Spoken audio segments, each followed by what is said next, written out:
Hello, I'm Kelsey Alberts. I'm 19. I'll turn 20 this March.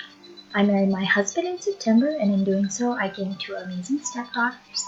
I was a stay-at-home mom with them for a little while, and that is a little bit of what pushed me in this direction.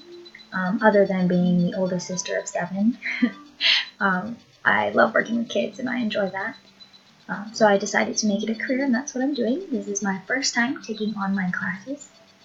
I currently work at Tiny Hearts Academy, and I love it. Originally, I was a floater, so I went from class to class from 6 months all the way to 5 years old.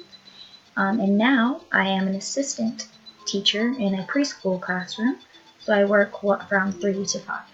And I really, really enjoy that age group. So that's the age group that I think I want to stay with. I haven't worked with older kids yet, so I don't know about that yet. My goal for now is to be able to become a lead teacher in my own classroom. And my goal for the future, far in the future, is hopefully to eventually become a art or music teacher, because those are two things that I enjoy very much. They're two things that are my hobbies, and I would love to incorporate that into my work because I love children and music and art. So that is what I'm doing, and I'm super excited to take this class, and thank you for watching my video.